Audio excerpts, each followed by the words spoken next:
As you said, let's do it. Let's do it. Welcome, folks. Welcome. Happy Monday. It's December 13th, 2021. Welcome aboard, everybody. This is the Crushing Iron Podcast. We are episode 538. 538. Yeah, if we misspeak or misspoke, as Mark McGuire famously said, for us, it's a Friday. It is the 10th. We're doing a little pre-record action, trying to get ahead of the podcast so we can enjoy some downtime with family and friends for Christmas, getting ahead, but still stay true to our promise, which is to come to you twice a week, every week. No holidays get skipped like we have for the last 5 years. 6 years. Jesus. A long time. Whatever. We're dedicated. 538, yeah, man. we don't have banking hours, that's for sure. 38. Remember that? Bob Tucker, tight end for the New York Giants. Was number 538? That sounds like a lot of... I don't think they go that high. I don't know. I took the 5 out. Okay, took the 5 out. Okay. 38. You take the 5 out. That's like Hayden this morning. He's learning how to read. He's in kindergarten. And there was, I think the word was like him. And he's been like, covering up letters. Like, that makes this. And the word was him. And he goes, if you remove the I in the M and move the H to the middle and then put an S and an E on the end, it's she. And I was like, dude, you had to work really hard for that one. I was like, next time, just cut off the M and say this makes high. I was like, you're thinking way too much here, but that's kind of where you went with the tight end for the who? The tight end for the who? Who was it again? New York Giants. The New York Giants, football Giants. New York football Giants back in the day. Dude, yeah. Go ahead. I'm speaking of nostalgia. I have YouTube TV, so every once in a while. What do you mean You ask me at least once a day. I'm like, have you listened or seen the X whatever on YouTube? And I remind you every day. No, that's my cable. Dude, I don't watch YouTube. I don't watch my YouTube. Cable. Oh, it's your cable's YouTube. Yeah. So when it comes up, sometimes there's stuff on it. I watch MLB TV is like just my background noise sometimes. It's just I like people chattering about baseball. And the other day it came up. It was the 79 World Series with the We Are Family Pirates and the Orioles. And I was watching that game. I mean, first of all, they used to play on football fields. So, I mean, it looked like a football field. Yeah. Like it was the worst field I've ever seen in my life. But it was kind of cool. I hadn't watched an old game like that for a while. It's kind of interesting to... I wasn't even born for that game. You weren't? I wasn't even around. I'm an 80 guy. Wow. Generation So you X. don't remember We Are Family. I definitely don't remember that at all. Stargell Stars. The very first memory I have of anything baseball was over at... I can't remember his last name, but it was a guy I swam with year-round with him for NAC, and his name was Brandon. We were at his house, but he was a huge Twins fan. And in Nashville? I mean, well, dude, no one, like, we've never had a professional baseball team. So at least give him credit that he wasn't a bandwagon Braves fan back then. Okay. So yeah, he must have been from Minnesota originally, but we watched the Twins Blue Jays, Game 7 walk off. Oh yeah. I remember watching that in his room. Someone had a walk off. I think it wasn't Kirby Puckett or Dave Winfield, was it? It was, the guy for the Blue Jays. Yeah. The Blue Jays. It was, I was gonna say Carter. Yeah. I think, yeah. Whatever's for, I'm sure someone will come back, but somebody Carter. But anyway, enough of baseball. Back to triathlon. But your first time. I was just starting to have fun. I know we've already lost 90% of our listeners. I was at the 82 World Series when you were in diapers. You were at the 82 World Series? Yeah. Nice. I was at the 1996 Final Four, 8 rows away when Chris Webber called his infamous timeout. Oh, man. Yeah, that was also in New Orleans. And the most uncomfortable car ride ever, because on the way down there, it was 92 or 93. It wasn't 96. It was 92, 93, I think. But that's when I got the birds and the bees talk. Oh. It was on the way down to the Final Four, because I think my dad was like, and it's really the only meaningful conversation we've ever had, but it was on my way down big one. to the Final Four in New Orleans. I think his thought process was like, all right, we're about to go to Bourbon Street. And you may or may not have seen some of the things that you're going to see on Bourbon Street. I would think I want to cross this bridge now. And you know what? He was right. Because the night after both semifinal games, it was like Mardi Gras. It was beads galore. And I was like, right. Yeah. I was like, I get it. And it's Bourbon Street anyway. You get the conversation. Speaking of conversations, That's all we do. Welcome. Welcome. It's your first time. Welcome to our conversation. It's your first time tuning in. Welcome. We appreciate you tuning in, giving us your time. We know you have a lot of options in triathlon podcast universe and just podcasts in general, so we value your time and appreciate it. We cover it all. We cover swim, bike, run specific podcasts. We do race recaps. We do race previews. Sometimes having the occasional guest. But for the most part, Mike and I, as coaches, athletes, best friends, sit back, relax, have an open, honest discussion about what we're going through, sometimes about baseball, which you probably don't care about. We talk about what we're going through with life and training and racing.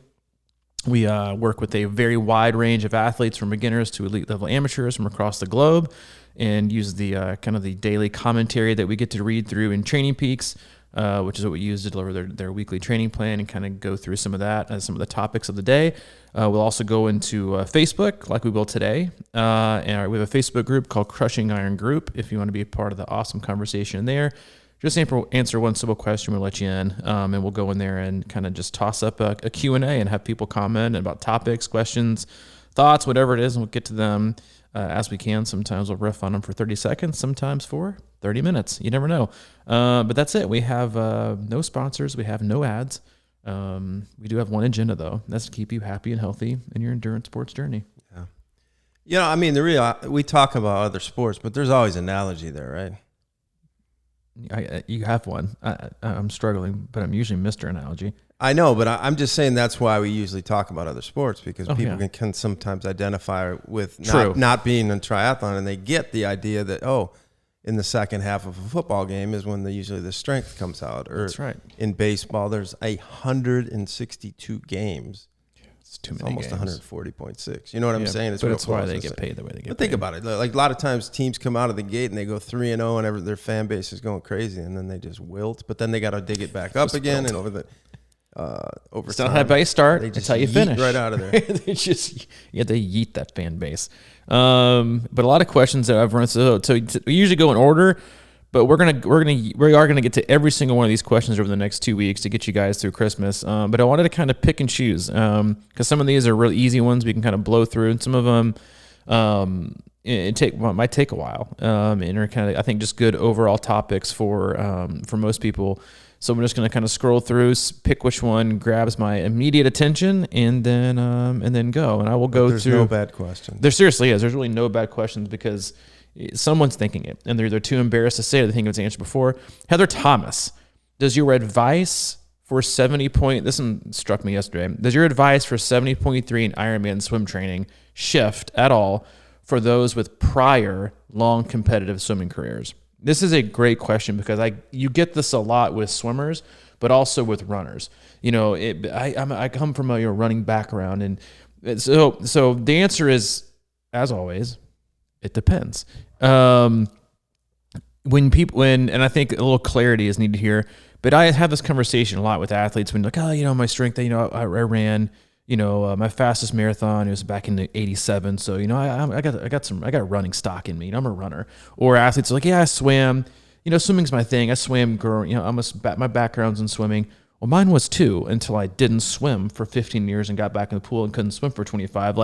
And that goes the same thing with, with athletes that run. Like, I ran in college. Well, if that was 20 years ago and you haven't run since, then you are no longer a runner. Okay, you are a walker, right? You are just now getting back into shape. So the clarity I would need, for someone like you, Heather, is does your swim training shift at all for those with prior long competitive swimming careers?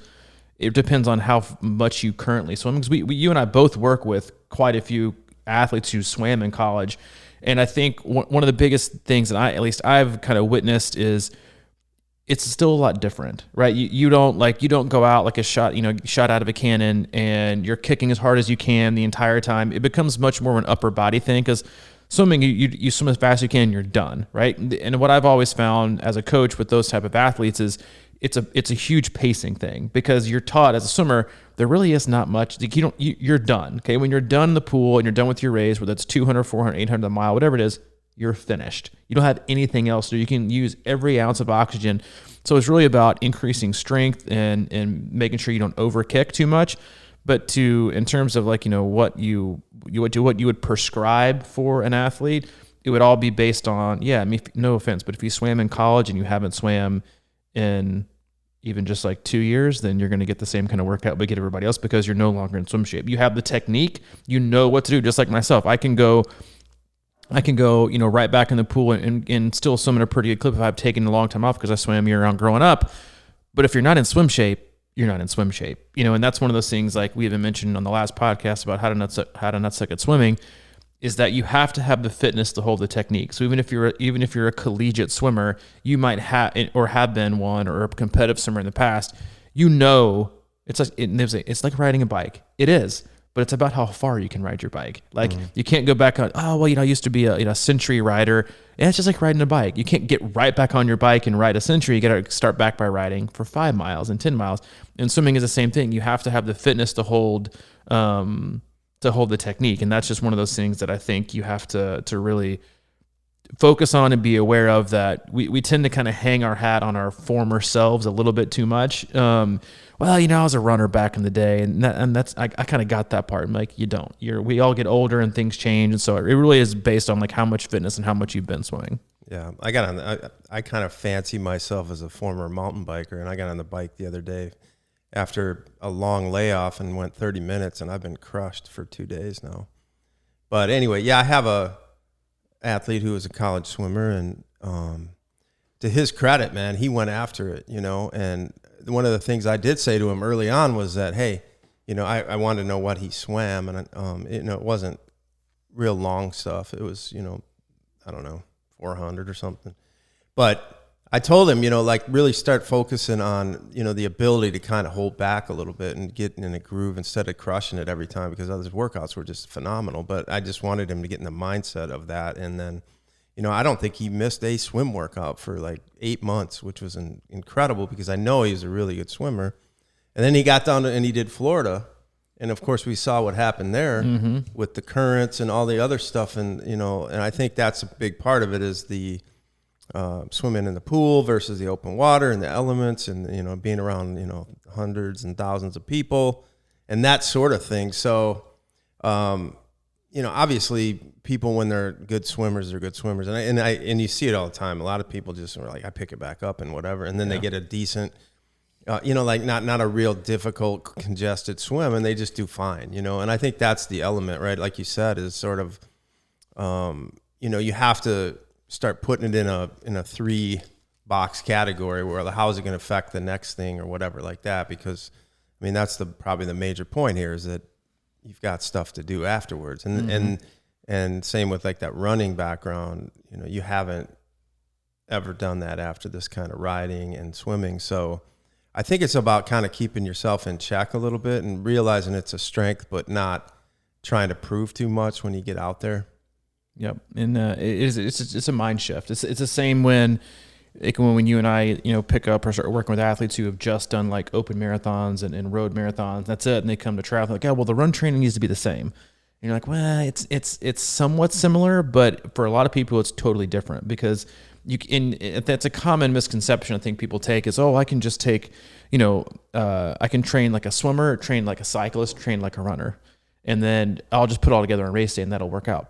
And that's not how it works. Like, cyclists don't train like professional cyclists, triathletes don't train like professional marathon runners, and same goes for, they don't train like open water, 2K, 5K swimmers, so it's all very different. That's also why it makes it so complicated. Another good question I saw that I think, and you and I, this one resonates with us both. John Powers, how do you balance keeping in, quote unquote, age is a mindset and I still have a PR left in me mentality, with not feeling like it was a letdown when, hypothetically speaking, you find yourself puking at mile 20 of the marathon? I do feel like I can still fire off a PR on the right day, but because I feel that way when I jump in the water, I struggle with feeling like I failed several hours later if it doesn't happen. I love that question. And, we could probably finish it off with the rest of the podcast on that one, but I don't think it has to do with balance, right? And I think it has to do with appropriate, thoughtful expectations going into a race. I'll use myself as an example. Ohio 70.3 last year. Do I still think I have, a sub 430 in me? Yep. Do I still think I have an Ironman PR in me from like 8 years ago? Yes. But I also know when I towed the line at Ohio, while I still think I have it in me, I knew that when I put my goggles on that morning, I knew I couldn't say, you really maximized the amount of time you had with the appropriate volume and the lead up to probably flirt with that new PR. You're close, but you probably didn't do everything that you probably needed to do to put yourself in a really good position. Plus, the temperature was unseasonably hot. It was just the dew point, as you know, and the humidity was insane. But I was still only 6 minutes away, and I didn't feel like a failure. I kind of felt invigorated. Like, see, you're a year older. The dew point was crazy. It was hot. It was humid. The dew point was insane. And you admitted I was averaging like 7-8 hours a week of training in like the 10 weeks leading up to it. And I still was flirting with it. And so while I had like a momentary thought of like, that's kind of disappointing, it immediately shifted to, okay, yeah, I see you. Like, I do still got it in me. Now, real conversation, did I do enough to have it in me that day? No. And I had to recognize that and just be truthful and objective about that. So I think that's a crucial piece, that while we can go into races, because I know you have the same thought process that I do, you still think you have your best is yet to come. I think we also have to have that kind of honest discussion. Like, did we leave no stone unturned? Did we really do the most? And is this course, or is the day and the environment, or is my life really kind of putting me in a position to where this could be your day? Or is it kind of one of those like, you know what, this is probably going to show me if I'm at least in the ballpark, or I still got it in me to do it. I have the ability. I just need to put the ability with the right training. But no, I don't think there's anything wrong with being disappointed. I think being looking at it as a failure, I think is really, or a letdown is a severe way of thinking. I think you can be, again, disappointed for a second. But again, I also think that, this is what we do for a living. Even if you had a PR'd, your next thought would have been, I wonder how much faster I can go. I wonder if and so it's a never-ending pursuit, which is why we're, you're never finished, which is also why we're so addicted to it. Yeah, I guess there's so many variables that come into play. Everything has to line up too, right? So this year at Chattanooga, it's no secret that I was a little disappointed in my performance, and I thought I could do better. And that Chattanooga was my PR in the full, and it was like 11:25 or something like that, maybe 6 or 7 years ago. Mm-hmm. And I came in thinking, in my mind, I'm thinking, I actually had a pretty good day that day. That's a pretty good race for me. And I got, I had a conversation with an athlete yesterday about kind of recalibrating within the race and stuff like that. And we had talked about that before, about having kind of A, B, C goals within your race. And if one goes out the window, don't try and force it, because then it becomes the C instead of the B. I got out of the water probably 13 minutes faster this time.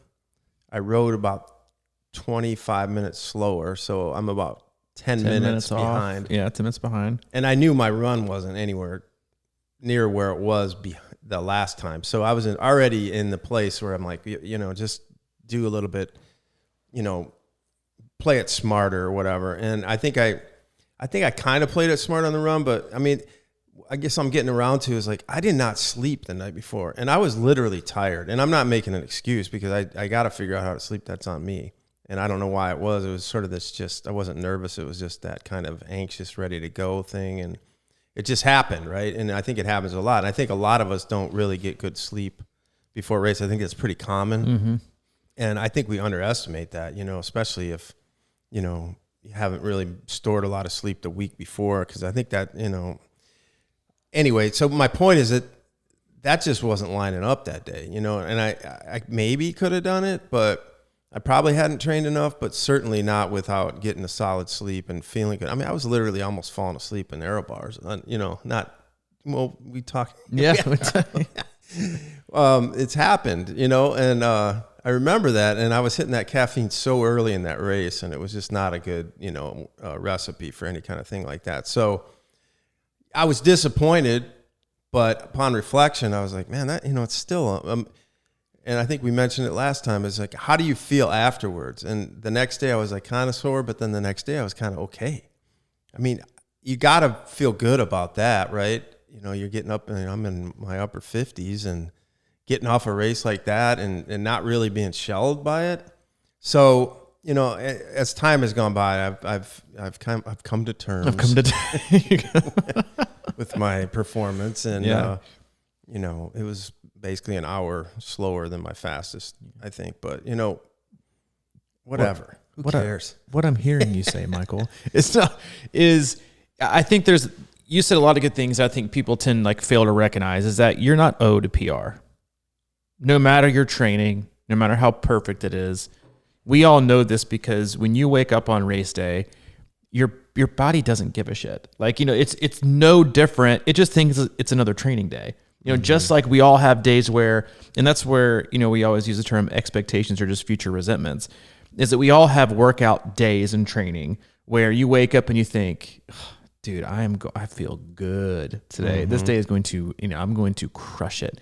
And then after about 10 or 15 minutes, you're like, what the heck? I don't have it today. What's going on? Like I could have sworn that today was going to be great. And then you get dejected and, you know, and you're bummed, you're disappointed, you're let down. And then other days, you know, you have crappy sleep and you're like, ugh, this is going to suck. Like all the cards are stacked against you. You know, you everything in your body and your mind's like, this isn't going to be good. But you get on the bike, you hop in the pool, or you put on your run shoes, you head out for a run. All of a sudden you look down and you're like, oh, I am feeling pretty good. Wait a minute. This doesn't add up. It doesn't matter. And so like everything kind of, for a PR to happen, everything just kind of has to fall perfectly. You know, like that was like my favorite interview of not this year, but the year before, like watching Paula Findlay win the formerly known Challenge Daytona. She was like, I just had the perfect day that you never think you're going to have. Like everything went right. I felt incredible. I biked harder than I, probably could have. And it was, it was the perfect day that you never think you're going to have and that you're probably never going to have again. And I think that's one of those things where you have to wrap your mind around that as an athlete when you're obsessed with PRs. But even then, when even the exact same course can yield such a different scenario for the day, you think of, if you did Chattanooga this year versus doing Chattanooga 2 years ago, the current this year was faster and it wasn't as hot, but doing it 2 years ago, there was it was current, but not nearly as strong as this year. And it was insanely hot. Same exact course, same time of year, different environment. So you can't even really compare those, right? Because it's too different. There's just too much going on. And so I think when you go into a race with that, but the thing is about PRs, going back to you're not owed one, is you have to really go into a race with that mentality of, I'm willing to do what it takes. Because I know that PRs aren't guaranteed. I know that my best day isn't going to be given to me. I know something's going to go wrong. So do I think I'm just going to kind of run my way or fall my way into a PR, or am I actually willing to fail today in order to get it? Like, am I really prepared, especially in like short courses, sprints, Olympics, half marathons, 7.3s, whatever it is? It's a little more calculated and full, but do you have it in you mentally to go for it, to get it? Because you have to take, PRs, you have to take your best time.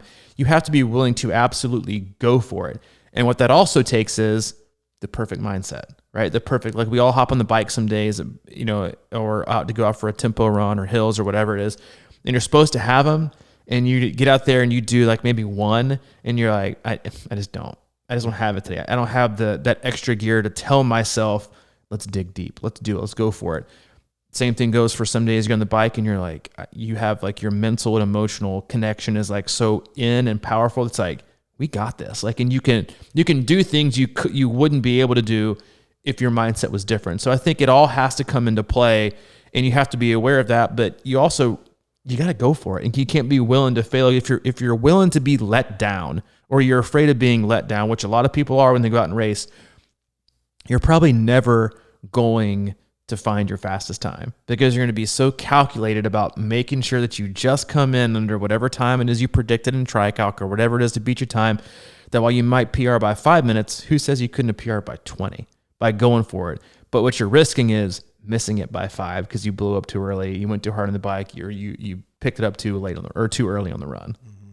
Yeah, I mean, I think you got to take chances in those situations. And oddly, the year I did PR Chattanooga, I was sick that night. 2 days before that, I had like a sore throat, probably that early coronavirus. You had the very first one 7 years ago. 7 years ago. But I had no expectation. I mean, in fact, I was just kind of laid down and knocked out, and I tried, I was just fueling. I was just trying to do everything I could to get healthy. Mm-hmm. And I got up that next day and didn't feel good. But I was like, all right, well, I had a decent swim. Okay, it was slower than I hoped. But then I got on the bike, like you said, and I kind of was like, man, I feel okay. Wait a minute, yeah. And then I started pushing. I'm like, you know what? I'm just going to go for broke here. And that year I was riding with Corey, mm-hmm. and we happened to pass each other on mile 10 and kind of kept leapfrogging the whole day. And at some point he goes, yeah, dude, we're going out of my watts here, And so he just kind of laid back, and I just kept pushing. And I knew I was like shredding myself a little bit, but I knew that year I had a pretty good run train behind me too. So I just went after it, and it worked. And then I was able to hold the run, and it just came together. But going into that, I think I wasn't nervous at all because I knew I had my, I was sick. I didn't feel good, and I'm like, no expectation kind of thing. But I got out there, and I'm like, those, man, right? There's certain points, that during a race when, like this year I felt pretty good, and then I got to mile 60 or 70, and I was like, ugh, I can feel something going on here. Mm-hmm. Or I don't know if I got the next gear. Yeah, so you can make it a 14-hour, or you can make it what you had, which is listening to your body. It a little more conservative, but when you got it, you got to go, whatever. You got to go. You just got to go. And that I had the same kind of feeling the year you and I did Wisconsin. Hayden was 7 weeks old. The lead up had been horrendous. He was in the NICU. Every single ride I did was on the trainer because it was hard. Sleeping in the bed with a 7-week-old the night before an Ironman. I wasn't feeling well either before that race. I was just kind of congested. I'm sure picked up something from your newborn. Slept like maybe 3 hours, and I got out there, and I probably had the best. I kind of walked up, and I was just happy to be there. I was just like, I made it, and I was like, yeah, you kind of like hedge in your bet a little bit. And then I got out of the water, and it was one of the best ones I've ever had. Was like top 30 overall, beating some of the pros out. And then I got on the bike, and I remember feeling, oh, I do feel good today. And then you just run with it. And then I remember I ran well, and it was I think like maybe 5 minutes slower than my PR. My PR was at Arizona, which is pancake flat, perfect weather.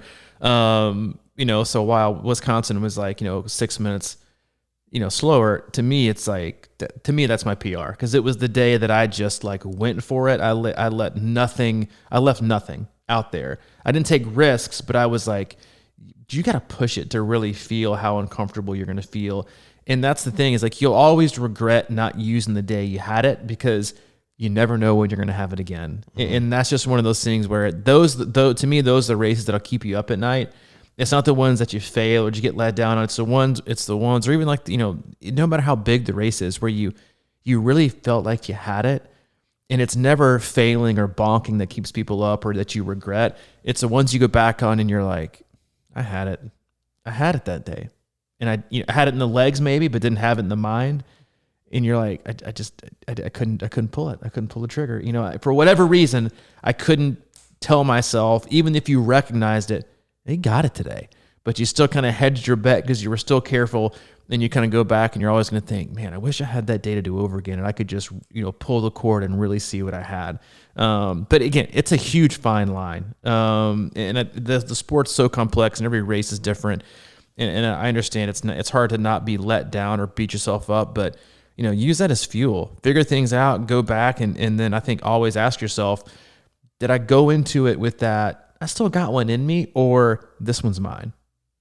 And I think I think sometimes we kind of can lay on that reasoning of it. I still got one in me, But if you're not doing the work to get that last one, at some point it won't be in you any longer. You'll have wasted it. So I think you have to. Yes, while John, you might have one more in you, and I think you do. It's that you wake up and walk on the deck to get in the water and be like, today's the day. Today's my day, or just kind of hope today was your day. Mm. I think there's something really interesting in there, because like when we talk about running the marathon of an Ironman, it's sort of like, take it easy at first and kind of settle in and just be real patient. And I think that there's, let's just say real patient for somebody is a 9-minute pace, or let's say it's 10-minute pace. But you really feel it. And it's like, to me, it's like, I don't want to say that those middle miles are throwaways. There's opportunity in there too, if you're feeling it, right? So maybe that 10 can be a 9:45 or whatever, and you have to be able to recognize that. And I feel like that's what I did down here that day, is I saw opportunities, and I was like, I know I got to get to mile 18 or 20 or whatever, and then I'm just going to have to really dig deep, especially on this course when you got the last 5 miles and on the east or north side, and it's, hilly as hell. You're just going to have to suck it up, right? But there's opportunities in there where, throughout, depending on the course, you might have a nice little grade or whatever, and that you can take advantage of these things. And if you got it, you got to trust it, that you'll get to that point where you need to, and it's never going to be easy at the end, no matter how easy you take it, I guess is my way to look at it.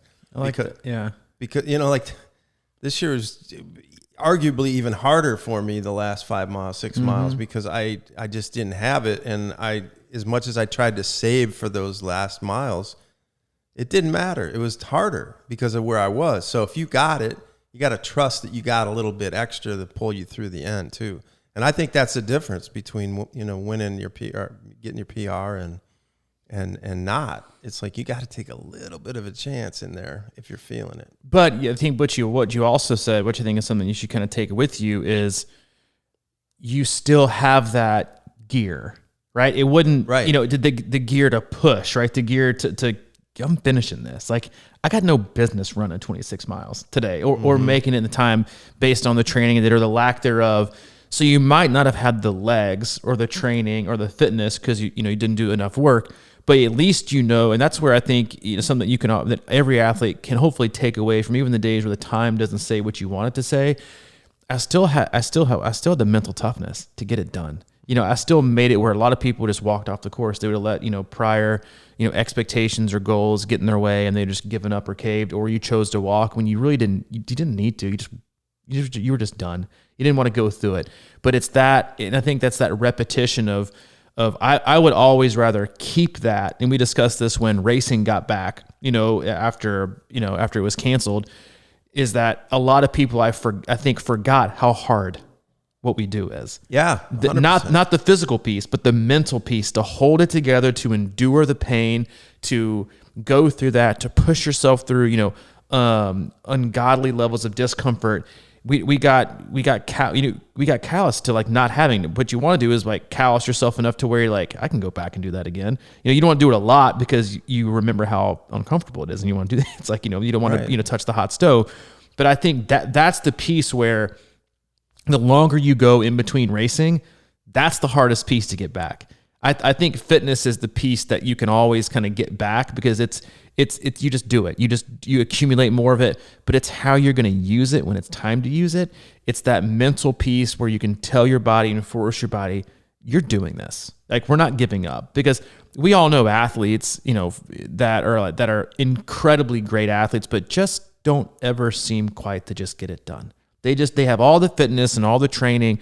Everything looks perfect and everything's shiny and great. But then on race day, they just don't got it. Like it's in your head, right? And you see that in professional sports too. The athletes have all the ability in the world, or that they're great through 3 quarters, and then the 4th quarter, they just choke. They can't hit the broadside of a barn, and that's true with athletes and people. That's the skill you have to hone in, and that's the skill that you have to continuously work on and put yourselves in situations to keep working hard. That way, when you have the fitness, you can use it to its full ability. Mm-hmm. That's the old practice harder than you race kind of thing. And yeah. I think that's, for me, and I can look back on this and I can pinpoint why. I mean, when I did have my PR, I was working that trainer hard that year. And of course I lived in Nashville, I had the lab, and I would go out there and absolutely destroy myself on the bike. It was a comfortable place to ride hard and do that. And I was pushing the limits. And I remember running, I was like always trying to find extra hills and all kinds of things like that. And of course, swimming is the same thing. It's like, yeah, I could, I'm gonna stop here or whatever. Instead of pushing through that final set or whatever it was and kind of building those calluses. And you're right, dude. I mean, this is my first race in 2 years. And I definitely felt that sort of, I don't want to say softness or something, or that kind of like, I just didn't have that memory in my muscle. You need it because you know what? Your mind is a muscle. Yeah. It was just not quite there. I didn't have it. I didn't have it to, fight through and in a few situations for sure. You mind if I take a phone call real quick? Live? Yeah. Sure. We have a surprise hub visit coming. Hey, good morning. Ricky, what's going on, dude? Not much, man. How you doing? I'm doing great. Hey, I wanted to take a quick minute. You just got done with the run, right?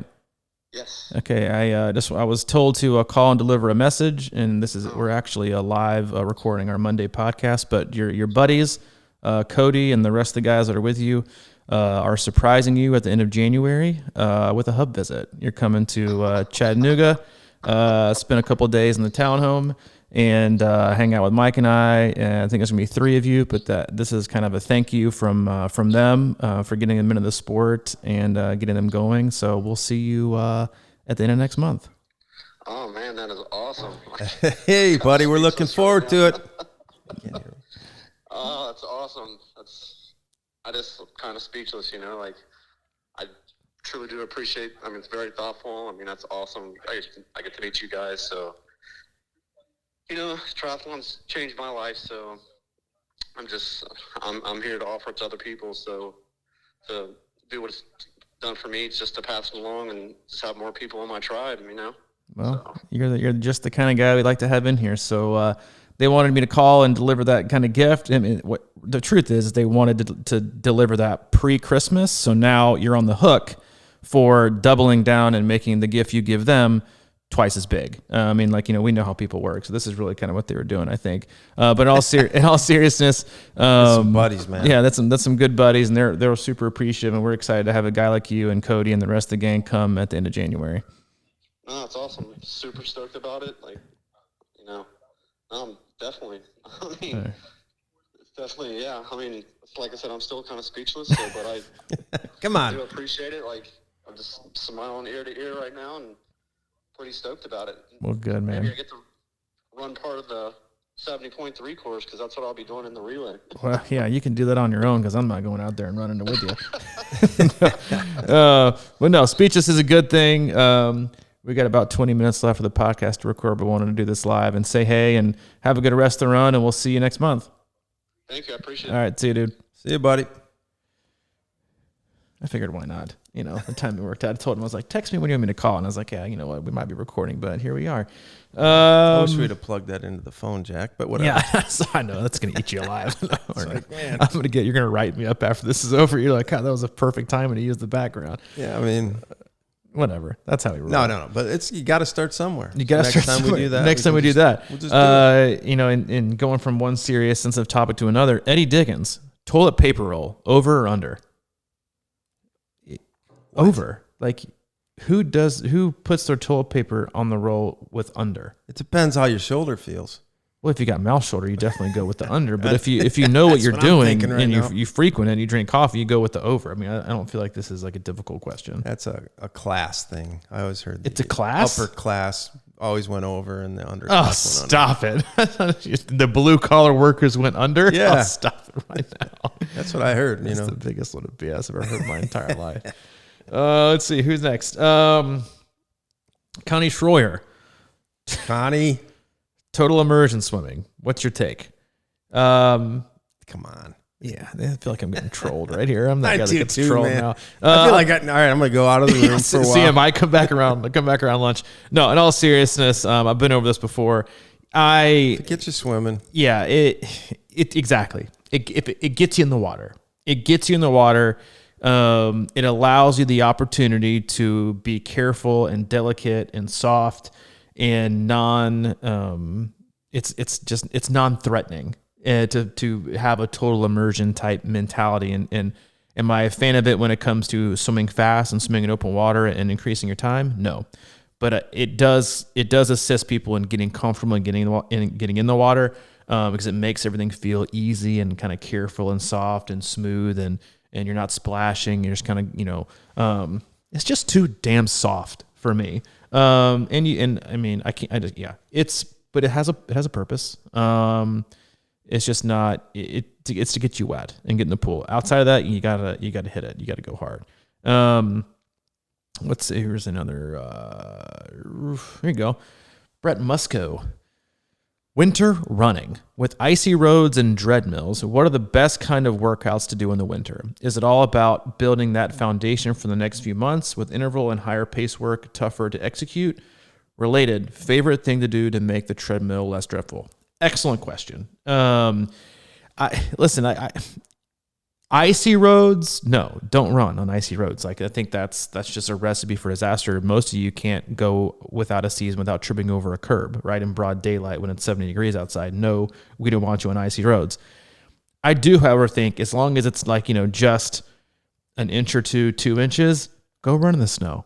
Like, I think what I love about it, and what I started to love about it when we used to live in Kansas City, was it makes you slow down, pay attention, be careful with your footwork, and it's kind of like a strength building workout. Like, you don't want to slip, obviously, and be irresponsible. Again, if it's got a layer of ice underneath, no thanks. But like snow stuff, like 100%, like go out, put your yak tracks on, and go out and run and do. It's just nice. It slows down. You'll find yourself working different muscle groups.